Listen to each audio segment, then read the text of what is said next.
सुबह सुबह नाश्ता करने के बाद ना तंजीम बैठ जाते हैं स्टिचिंग करने के लिए। और माशाल्लाह जब से ये स्टिचिंग करना सीख लिए हैं ना, तब से ज़्यादातर इनकी ही ड्यूटी रहती है सिलाई करने की।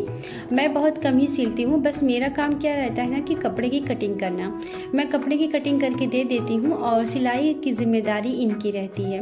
और ये जो ड्रेस आप लोग देख रहे हैं ना, ये मेरा ही ड्रेस है, सिल रहे हैं। और इसी जैसा सेम मेरी ननद का भी ड्रेस है। तो मैं दोनों ड्रेस की कटिंग कर दी थी और सिलाई की ज़िम्मेदारी इनकी ही थी। और यहाँ पर जब मैं बाहर आती हूँ ना, तो बारिश हल्की फुल्की हो रही थी। और ये जो देख रहे हैं आप लकड़ियाँ ना, इस तरह से पूरा ऊपर नीचे साइड, तो ये अम्मी का आइडिया है। क्योंकि यहाँ पर हमेशा ना अम्मी सब्ज़ी लगा के रखे रहते हैं।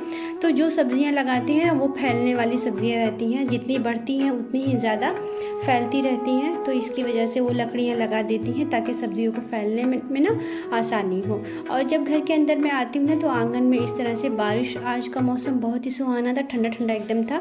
और बारिश ना मूसलाधार वाली तो नहीं हो रही थी, बस ये था कि थोड़ी थोड़ी बारिश हो रही थी और उसके बाद थोड़ी सी देर में बंद हो जा रही थी, फिर स्टार्ट हो जा रही थी। लेकिन माशाल्लाह मौसम जो था ना, बहुत ही अच्छा सुहाना सा एकदम बना हुआ था।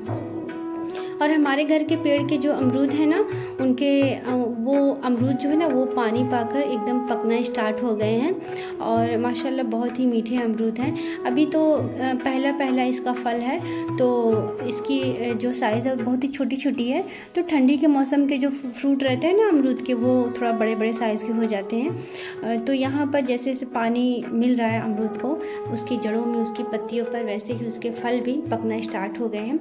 अच्छा, मुझे आज ना जाना था बाज़ार खेता सराय।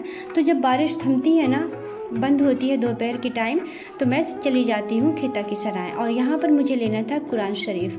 तो क्योंकि घर पे कुरान शरीफ तो थे, लेकिन तर्जुमे वाले कुरान शरीफ नहीं थे। तो मैं बहुत ही दिनों से सोच रही थी कि मैं जब भी जाऊँगी ना, तो तर्जुमे के साथ वाले जो कुरान शरीफ रहते हैं वो ज़रूर मैं लेके आऊँगी। और माशाल्लाह से आज ना मैं ले ली। तो आने वाले टाइम पे मैं पढ़ूँगी इसको। और यहाँ पर जब हम लोग ना बाज़ार से आते हैं, तो शाम का पहर हो जाता है। और ये मैडम को देखिए, इनको ना भूख टाइम से बेटाइम ही लगती है। और इनका टाइमिंग शाम का खाने का पता है कौन सा है? मगरिब का। तो जब मगरिब की अजान होती है ना, तो ये हंगामा मचाना शुरू हो जाती है। तो मैं लाके इनको दाल और चावल दे दी थी खाने के लिए। और ये बैठ कर खा रही थी इकरा।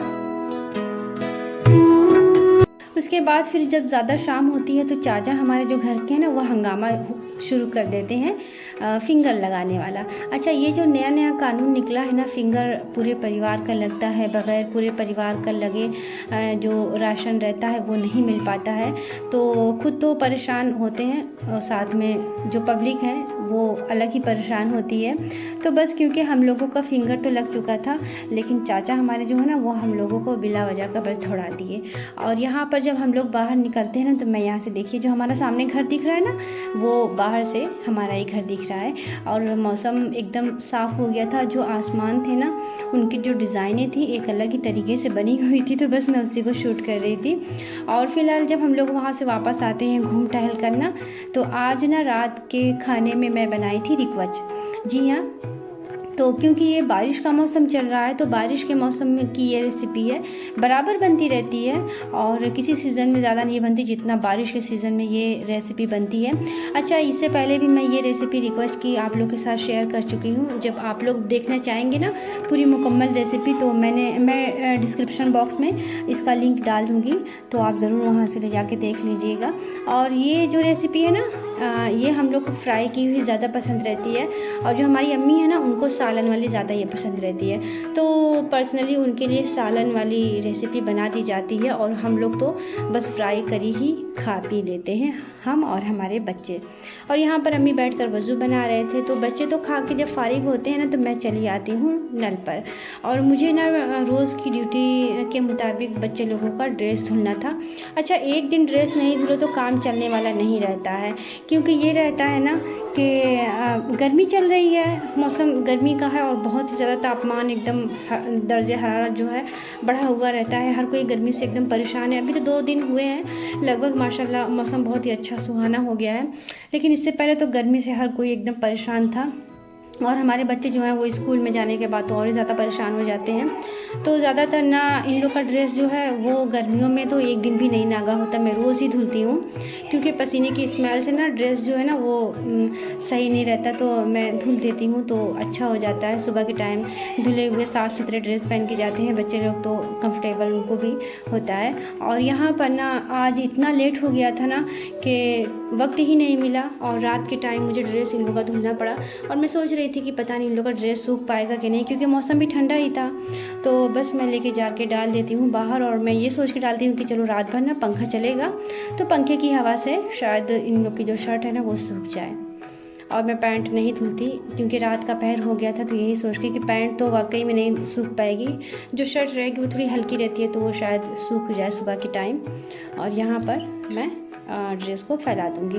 अच्छा, मैंने ना नया पंखा लेके आई हूँ आजकल गर्मी के सीज़न में। मैं आप लोगों के साथ तो पंखे का जो वीडियो था वो शेयर नहीं कर पाई, लेकिन जब से मैं लेके आई हूँ ना माशाल्लाह वो जो पंखा है ना बहुत ही अच्छा है। और आंगन में क्योंकि हमारी पूरी फैमिली सोती है तो पूरे आंगन में ना उसकी हवा जाती है, तो माशाल्लाह बहुत ही सुकून हम लोग को मिला जब से मैं ये पंखा लेके आई हूँ सोते टाइम। और हर कोई बच्चे से लेके बड़ों तक हर कोई बहुत ही आराम से सोता है आंगन में हमारे। और जब इशा की नमाज़ पढ़ के अम्मी फ़ारिग होते हैं ना तो यहाँ पर खाना लगा दिया जाता है और हम सब मिलकर बैठकर साथ में खा लेते हैं खाना। और खाना खाने के बाद जब फ़ारिग होते हैं तो तंजीम का मूड बन गया था मेहंदी लगाने का। अच्छा, तो इससे पहले मैं खिता सराय से ना मेहंदी लेके आई थी तो उतना ज़्यादा लगाई नहीं थी, 2-3 मेहंदी बच गई थी। तो उनका ये था कि नहीं मेहंदी लगा लो, नहीं तो रखे रखे कोई मेहंदी रहती है ना ख़राब हो जाती है, जल्दी निकलती नहीं। तो इसकी वजह से वो कह रहे थे कि मेहंदी लगा लो। अच्छा, ये जो है ना ये मेरे हाथ की डिज़ाइन है, आप लोग ज़रूर बताइएगा कि मेरी डिज़ाइन कैसी लगी आप लोगों को। ये जो आउटलाइन है ये ब्लैक वाली मेहंदी से मैंने कर दी है और अंदर में जो है ना वो कावेरी मेहंदी से भर दी हूँ मैं। और फाइनली लास्ट में इसका लुक देखिएगा, माशाल्लाह बहुत ही अच्छा लगता है, आप लोग ज़रूर बताइएगा। आज का व्लॉग यहीं तक, खुदा हाफिज़।